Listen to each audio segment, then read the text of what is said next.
Le gouvernement de la Côte d'Ivoire a annoncé la mise en place d'un visa d'entrée pour les citoyens ivoiriens souhaitant se rendre au Maroc. Cette décision, fruit de discussions entre les autorités ivoiriennes et marocaines, sera appliquée à partir du 1er septembre 2024. C'est pour une période bien déterminée, ça commence à partir du 1er septembre pour une période expérimentale de 2 ans.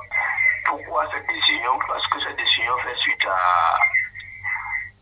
l'afflux des migrants aux candidats à l'immigration clandestine vers l'Europe et qui utilisent beaucoup le passeport ivoirien. Et c'est pour essayer de voir quelles sont les motivations, où est-ce que les gens prennent ce passeport et quelle est la nationalité réelle de ces migrants-là. Face à la montée des migrations clandestines à travers la Méditerranée, avec des flux constants, utilisant les pays maghrébins comme point d'accès vers l'Europe, les gouvernements concernés ont mobilisé des stratégies robustes pour endiguer ce phénomène.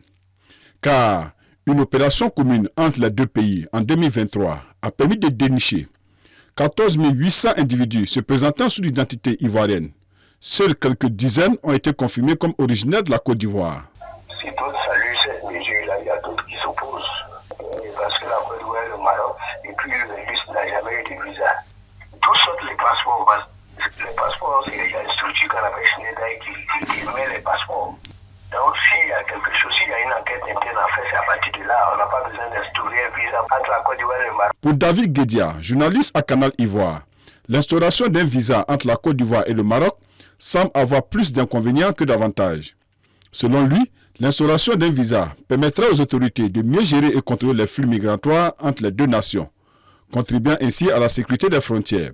Cela pourrait également, avec le visa, offrir une meilleure protection aux travailleurs migrants en établissant des conditions plus claires et en garantissant des droits, soutiendra Guétia. L'instauration d'un visa pour le journaliste Guétia pourrait compliquer le déplacement des personnes, rendant plus difficile les voyages pour affaires, le tourisme ou les visites familiales.